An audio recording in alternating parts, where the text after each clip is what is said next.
Oi, Sassá. Em primeiro lugar, queria te dar os parabéns pelo recorde, né?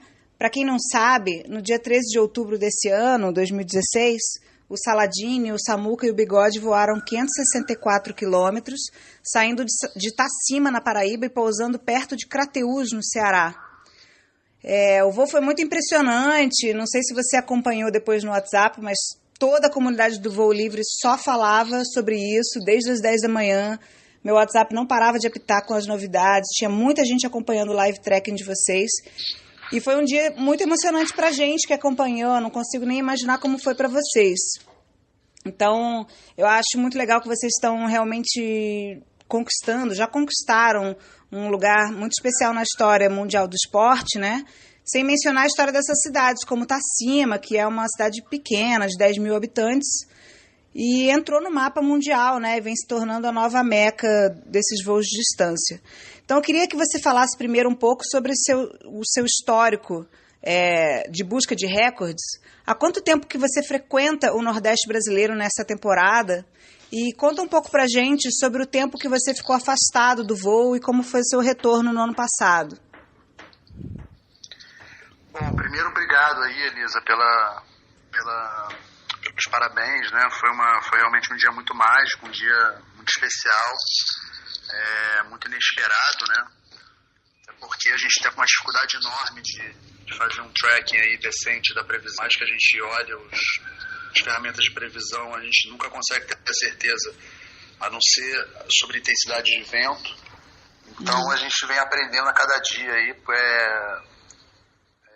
todas essas peculiaridades aqui de Itacima, né? Que na verdade é Araruna, né? As pessoas falam de Itacima, mas Itacima é a cidade ao lado. A gente se hospeda em Araruna, a decolagem inclusive fica em Araruna. Araruna também é na Paraíba.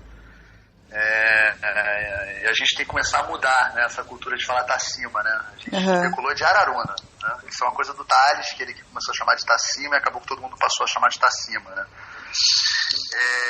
Bom, eu frequento o sertão desde 2006, né? Eu fui convidado pelo Cecel e pelo Fleury para me juntar, né, a eles na expedição XC Nordeste 2003. Eu vinha me destacando no brasileiro nas categorias de base, mostrando já um certo para voar voos de distância, né?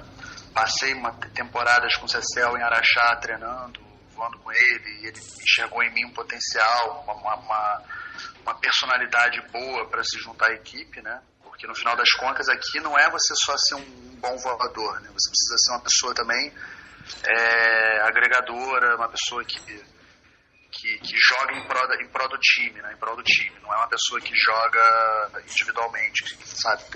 Tem voadores muito bons, mas que não tem um perfil para voar em equipe, né? Então eu vim em 2006 para cá para aprender. O Fleury e o Cecel me ensinaram muito.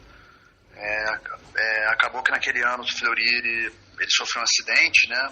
E o Cecel pediu para eu começar a ajudá-lo aí a quebrar recordes, né? Na época era o recorde brasileiro sul-americano, né? E passei 2006 formando, né?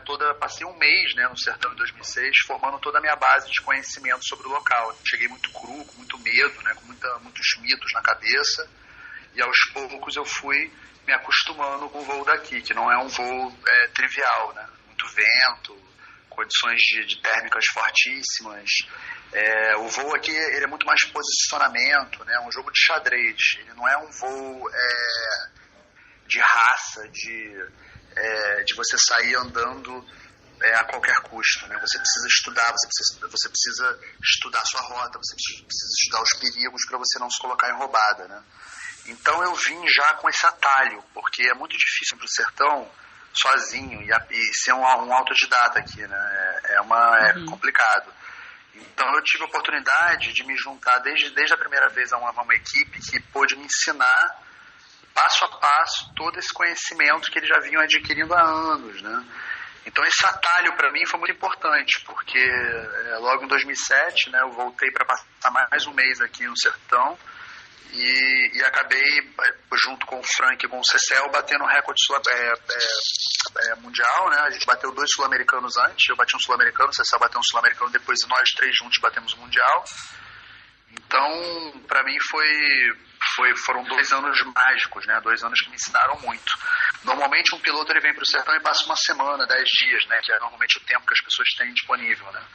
E isso é muito pouco, né? Para você se acostumar, para você se ambientar e ficar confortável para fazer bons voos, né? Então, por isso que as pessoas normalmente demoram anos para conseguir fazer bons voos, porque as primeiras vezes são sempre difíceis, adaptação, compreensão do voo. Então, isso é muito importante quando a pessoa tem tempo aqui, né, para aprender isso tudo. E eu tive essa oportunidade. Uhum. Então, eu passei basicamente 2006, 2007. 2007 a gente bateu o recorde mundial e eu meio que parei de voar, né? Não voltei mais abandonei até as competições. Foi muito curioso, né? Porque eu me desliguei completamente, né? Precisava fazer outras coisas da vida, me desliguei completamente e fiquei 6 anos, né? Completos, né? Quase 7 anos afastado, né? Acompanhava só as viagens deles no Nordeste, né? Para saber como é que estava. E curiosamente também teve um entreciclo muito grande de condição boa, né? Para recordes, né? Quixadá saturou, né? A gente começou a chegar muito na região de mata do Maranhão. Saturou muito. A gente batia, as pessoas que vinham tentando estavam batendo no Maranhão, e aí o vento virava, tinha muita umidade, condições não ideais, e acabavam caindo ali no 460. Acho que o maior voo de lá foi 463, se eu não me engano. Então começaram a optar por uma opção mais a leste, né? E aí, como o Patu, que já estava no circuito, também foi descartado pela construção lá da represa do Castanhão, que acabou influenciando muito, né, o voo no Patu, a opção que se apresentou, na verdade, foi Tacima, né? Araruna, né? Uhum. E aí livre lá? Né? Oi? Já livre lá nessa... Quixadá tinha se tornado a meca do voo, né? Tacima Araruna já era um local que vinha sendo explorado pela turma de asa. A primeira pessoa que voou daqui foi o de Natal. A turma lá abriu um buraco de um morro, ele decolou e hoje a gente chama de asa ali, né? Então não tinha comunidade de voo aqui. Tá? Só tinha o Thales de Natal voando aqui e chamando os voadores de Asa Delta para cá. Só que todos eram muito reticentes. Falavam, isso é muito próximo do mar, tá só 80 quilômetros do mar, você tá maluco. E todo mundo focava muito em Quixadá, né? Descartando o Patu já. E o Thales insistindo, o lugar tá acima, o lugar era Araruna, o lugar tá acima, o lugar era Araruna. Não, é muito melhor do que Quixadá. E todo mundo reticente, todo mundo preocupado, né, com esse local. Tem um platô aqui logo no quilômetro 15, você tem que se arrastar por esse platô, que é um platô aí de uns 15, 20 quilômetros, que ele atrapalha muito o início, né? E todo mundo desconfiado, a turma do parapente desconfiada, a turma da asa desconfiada, só que acabamos sendo convencidos assim, a alimentar o local, né? A primeira pessoa que começou a explorar esse local de parapente mesmo para fazer recorde foi o Donizete Lemos e o Samuel, né? Eles vieram em 2014, tá? Desculpa, 2014? Foi 2014. O Donizete acabou batendo um recorde sul-americano, fez 478 logo no primeiro ano.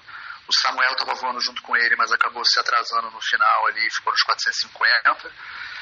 Então essa vinda para cá, meio que convidado pelo pessoal da ASA, né, principalmente pelo Glauco e pelo do Mato Grosso, né, que foram pioneiros aqui também, junto com o convite do Thales, né, para começar a explorar recorde aqui. Então convidaram a gente para explorar aqui, o Donizete e o Samuel vieram, já mandaram esse voaço em 2014. E aí, em 2015, nós voltamos. Eu acabei vindo também em 2014, tá? Eu vim com uma vela, era um mantra, né? Uma vela já de baixa performance, só para me ambientar de novo, porque eu já estava plantando a sementinha para voltar a voar no sertão. Eu queria vir para cá devagar de novo, para me acostumar de novo. Afinal, eram 6, 7 anos afastados e eu queria fazer a coisa direito, né? Eu sou um piloto muito mais conservador, eu não gosto de me expor a riscos desnecessariamente, né? Então, enfim, em 2014, não consegui ultrapassar esse platô. Fiz 6 voos, os 6 voos eu fiquei no platô. Caramba. E aí em 2015 eu já vim já num ritmo melhor, já competindo, com uma vela de competição, já com vontade. Só que eu estava um pouco desconectado da equipe, né? Estava um pouco ainda frio, né, na questão de voar em grupo, até porque todo esse método que a gente desenvolveu em 2006 e 2007 de voar em grupo, ele foi coroado em 2007 com o recorde mundial. Mas se você comparar o nosso trabalho em grupo no nosso recorde mundial de 2007 e o trabalho em grupo que vem sendo exercido agora, hoje em dia é muito mais evoluído, sabe?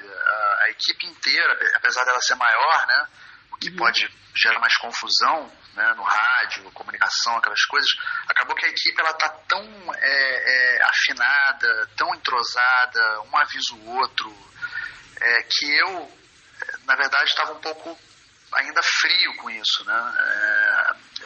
De uma pessoa em 2007 que era protagonista e puxava o grupo, eu passei a ser um piloto mais conservador ali, mais travado, né?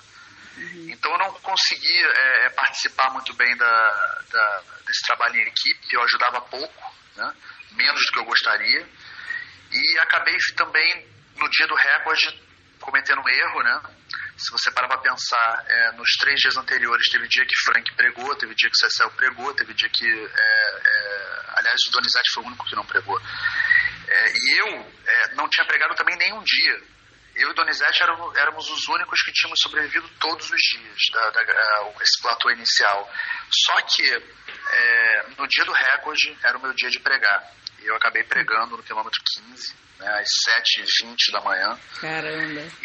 Mas fui no resgate lá para gravar a comemoração deles lá, né? Afinal, é uma equipe, né? A gente tinha que estar feliz por eles, né, também. Claro. É difícil, né? Fui no carro tomando aí uns balde de ácido sulfúrico, né? De raiva pelo erro, né? Que eu tinha cometido, estúpido, né? Esse dia o Cecel a gente saiu antes, estava super bem posicionado, estava voando bem, e aí tomei uma atitude assim, infantil, de querer dar uma esticadinha na frente assim, sozinho, e preguei. Pum. E aí o Frank e o Donizete, que estavam um pouco atrasados, conseguiram acelerar tudo e conseguiram pegar o Cecel no meio do voo e fizeram o recorde mundial juntos, né? E foi um ano para mim muito triste, referente à conquista esportiva, né? Para mim foi uma derrota como atleta, né? Mas ao mesmo tempo foi uma vitória em termos de lição, né? Que você aprende muito mais dos seus erros do que dos seus acertos, né? Mas então, depois você voou também 500 quilômetros, né? Eu acabei no final da temporada voando 500 quilômetros. O Donizete e o Cecel, eles repetiram, né? O recorde mundial tinha sido 514, eles conseguiram fazer 513, né? Só que a gente estava com uma imagem do final do voo ali, uma imagem que era um final de voo complicado, sempre dando em Monsenhor Tabosa, que é uma serra, né? E a gente começou a planejar, estudar isso, né? O ano passado foi um ano de muito aprendizado, né? A gente começou a estudar essa história. Eu mesmo não pude otimizar meu voo, porque tinha um platô gigante na minha frente que eu tinha que cruzar, tipo, de 600, 500 metros de altura, e eu acabei ficando na saia dele, né?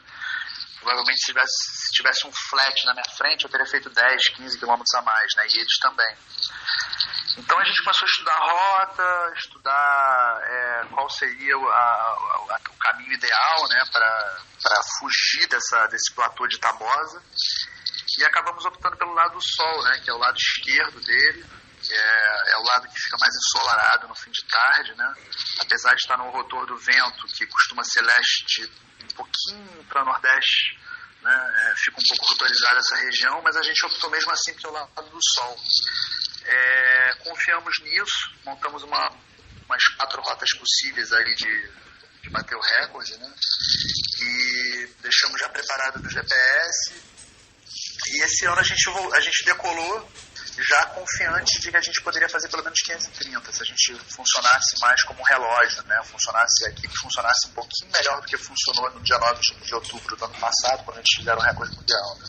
Eu queria que você falasse um pouquinho sobre isso, porque no voo do recorde, logo no início, o Cecel, que é um dos grandes desenvolvedores de todo esse método, né, que vocês usam, E eu acho que é quem tem a maior experiência, né? Que ele busca recordes há muitos anos. Ele acabou caindo.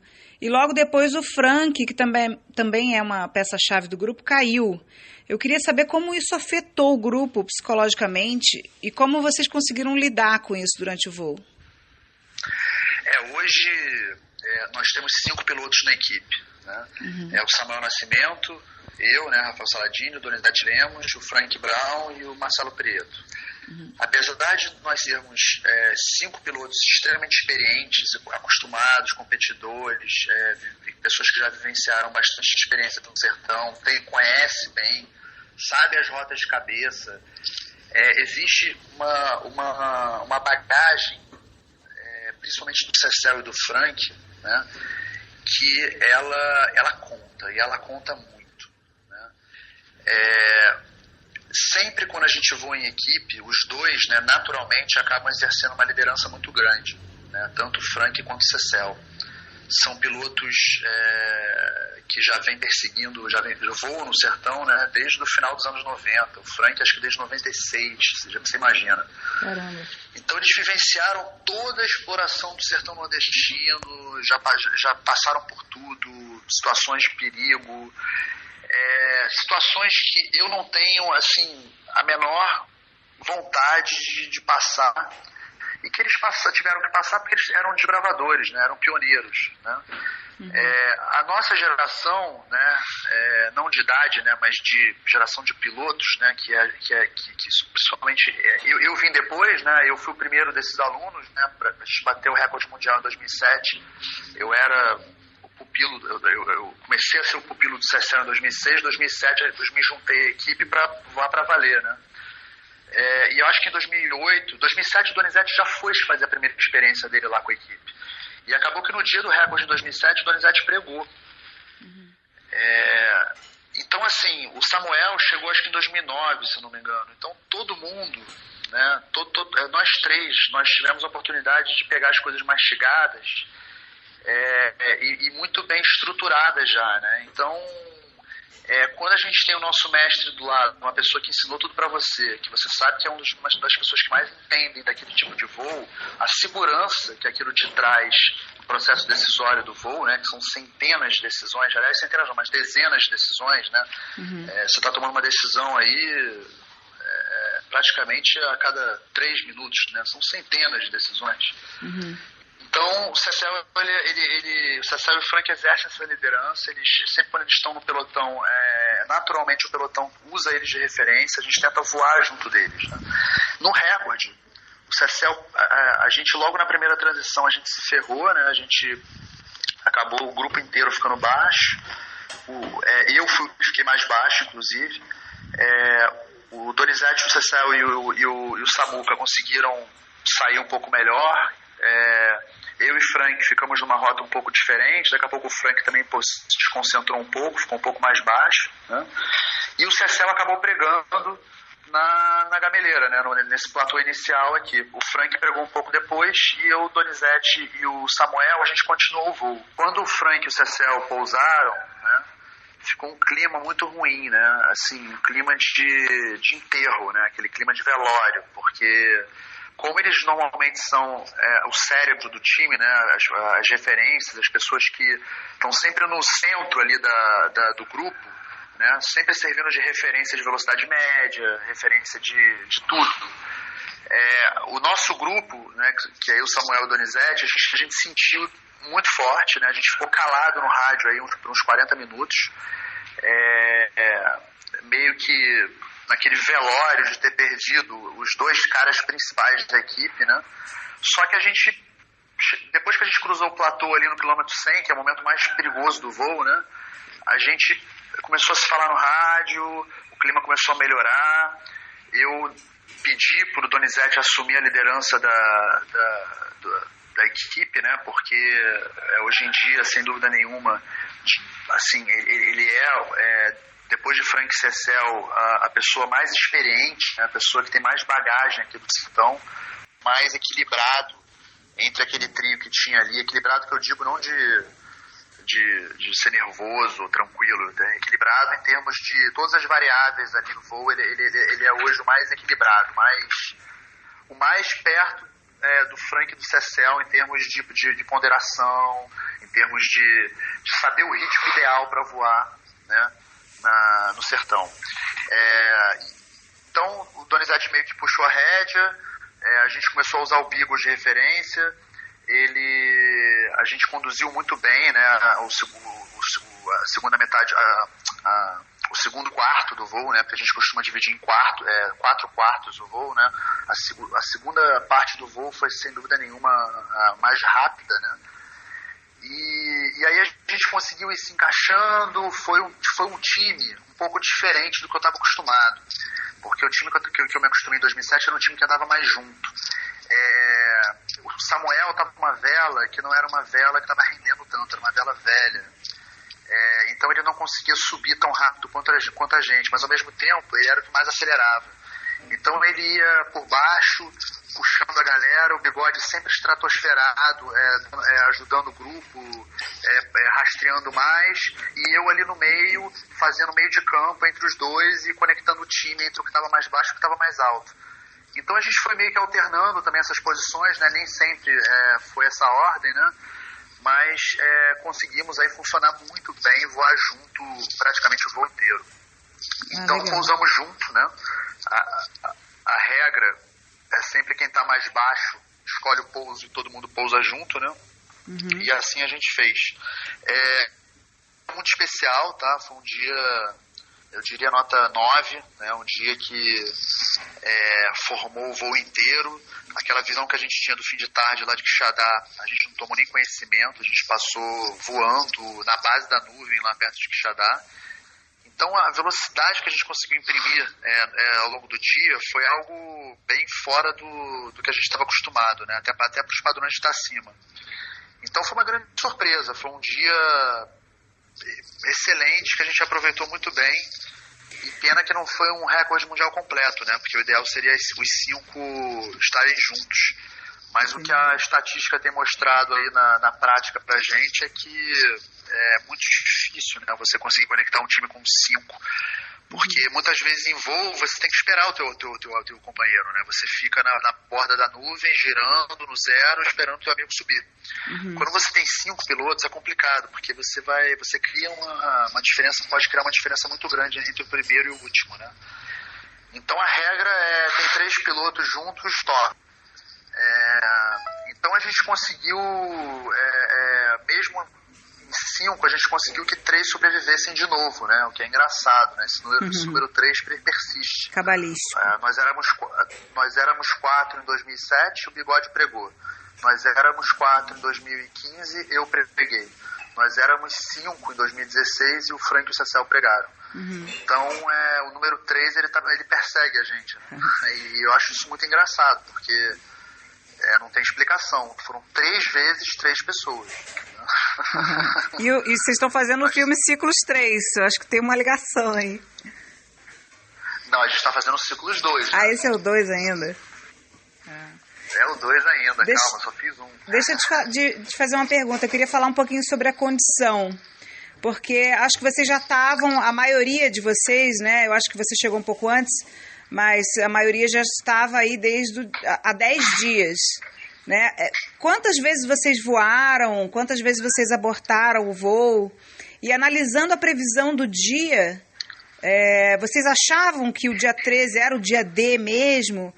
Tinham alguma dúvida? Porque olha, eu lembro... Lisa, a gente depois de Quixadá, depois de muitos anos em Quixadá, eles principalmente, né, eu com a minha experiência de 2 meses lá também, a gente já dominava um pouco, a gente conseguia prever muito melhor, olhando a previsão, como que ia ser o dia seguinte. Aqui, pelo fato de ser muito próximo do mar, é mais difícil. Às vezes você chega na decolagem, a previsão diz que o dia vai ser perfeito, e aí você chega na decolagem, começa a formar na região de Guarabira, de Belém, que é um pouco mais perto do litoral, uma maçaroca grande que acaba tapando ali a rampa e não sobe, e o vento acelera, e aí você começa a voar de ré sem subir. Então, tá acima, a gente tem sofrido um pouco mais para compreender aqui a meteorologia do local, né? A gente hoje em dia, diferente do que a gente fazia no passado, a gente mantém uma disciplina muito forte na questão de preservar a nossa condição física, né? Então não adianta você ficar apostando nos dias errados ou nos dias que você erra muito. Então a gente cria aquelas parciais, né? Aquelas médias parciais que a gente precisa cumprir, e a gente vai estudando como que a gente está ao longo do voo em relação às nossas metas parciais. Se a gente está atrasado, a gente aborta, a gente não pensa duas vezes, porque a gente não está aqui mais, como a gente faz em Quixadá, para voar, fazer 5, 6, 7, 8 voos de 300, de 400, né? A gente hoje em dia, a gente foca no recorde mundial, no dia. Então, não adianta, como a gente tem essa dificuldade de prever, a gente tem mantido uma disciplina militar de estar todo dia na rampa. Então, a gente não está interessado em voar 350, a gente não está interessado em voar 450, a gente está interessado em voar 500 para cima, né? Então, para voar 500 para cima, a gente precisa pegar o dia certo, os dias certos, né? E se posicionar aqui em relação aos dias certos é muito mais difícil do que em Quixadá. Então a disciplina tem sido o fundamental, né, para que a gente consiga pegar esses dias bons, porque é muito difícil prevê-los, né? Então, o dia 13, ele não era, por exemplo, um dia que a gente estava esperando ser um dia D, porque no dia anterior, que a gente achava que era o dia D, amanheceu com uma tapadeira enorme, uma chuva, choveu, né? Fizeram 430 quilômetros em Quixadá, né? O Fábio Stalivieri. Exatamente. Choveu de manhã e choveu no fim de tarde. Né? Caramba. Muito. Então eu falei, cara, amanhã tá úmido no chão, amanhã vai estar uma cagada só, vai estar tudo úmido, vai estar tudo, né, tapado. E não foi o que aconteceu.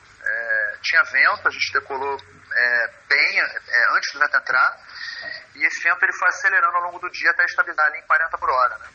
Então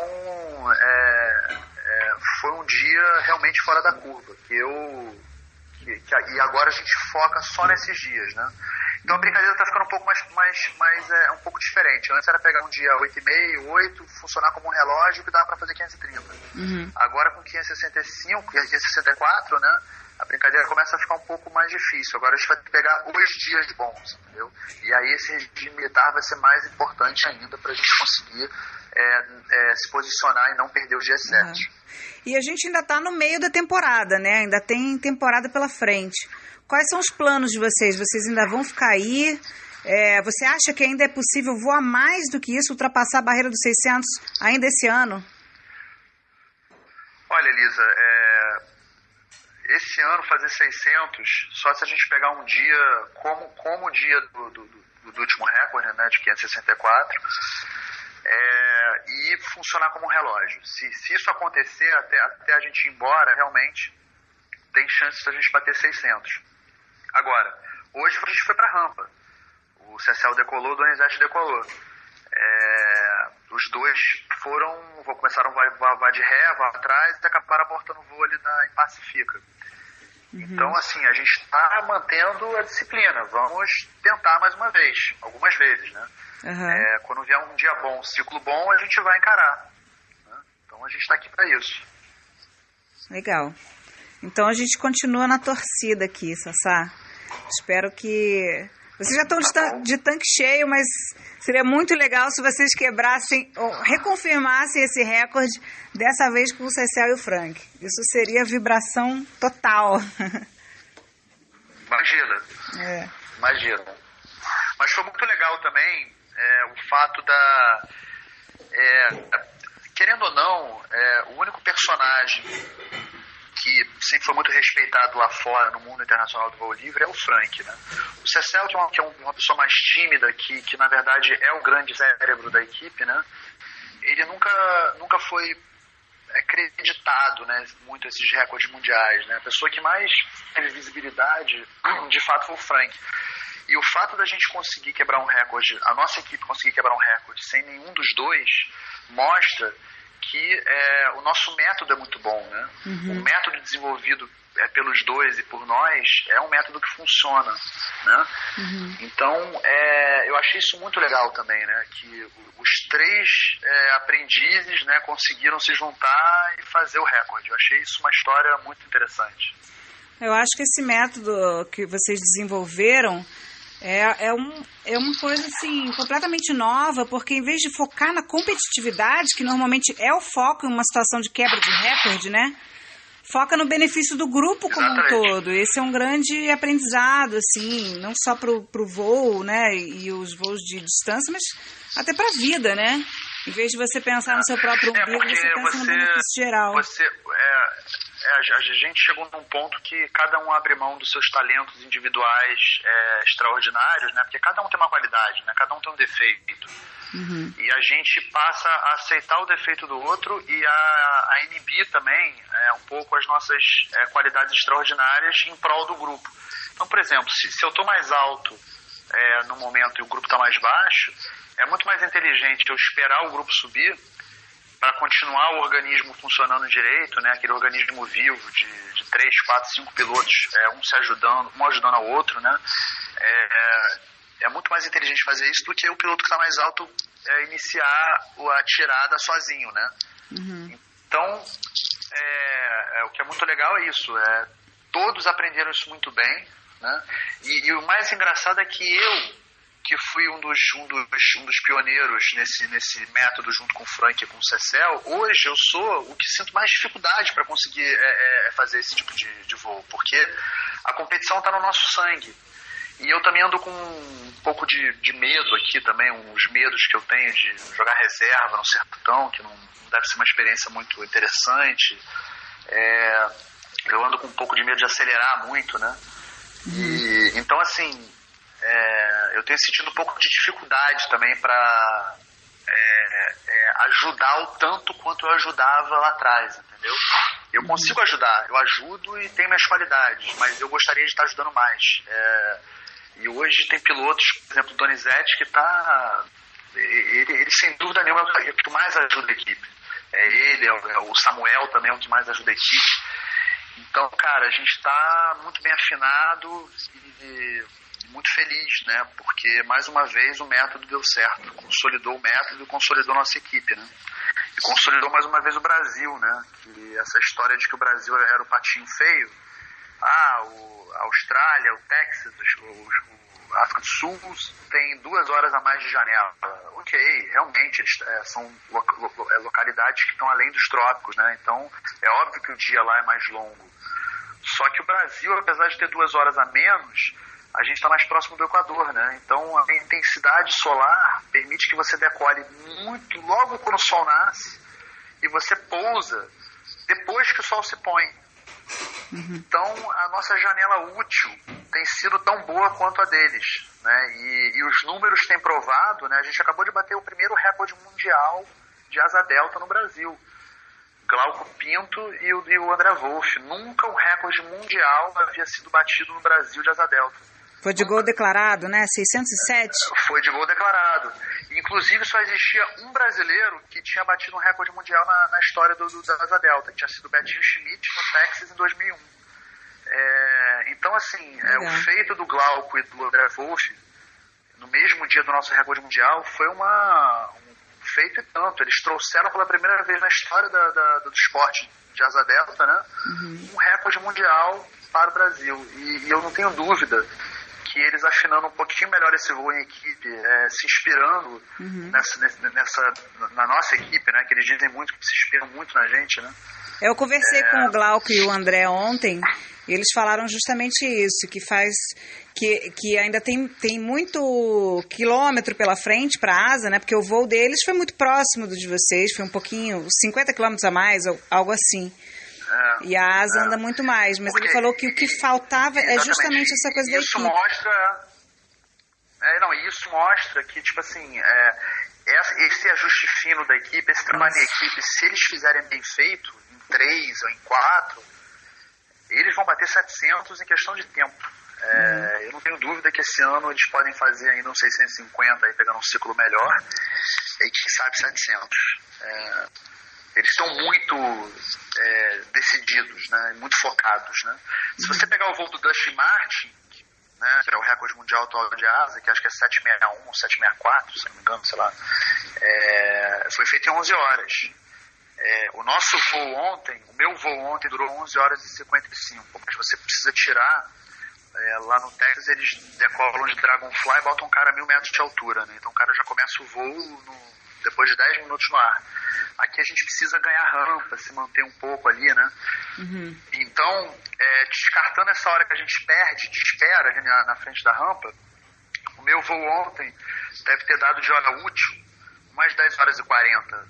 O André e o Glauco conseguiram voar 10 horas e 20 de hora útil. Então, se eles conseguirem voar, e eles pousaram 5h35, o último recorde sul-americano do Glauco, ele tinha pousado às 6h02. Se eles conseguirem voar esses 25 minutos a mais e voando mais ajustado como equipe, eu não tenho dúvida que eles vão chegar perto de 700. Legal. Né? Um recorde mundial de asa aqui no Brasil também. Legal. Exatamente. Então tá bom, Sassá, eu agradeço muito a sua entrevista, eu acho que foi bem completa, eu pulei até várias perguntas aqui porque você já abordou muitas coisas que eu queria falar nessa conversa. E eu queria desejar a vocês sorte para os próximos dias, né, que tudo corra bem, e obrigada e parabéns mais uma vez para todos.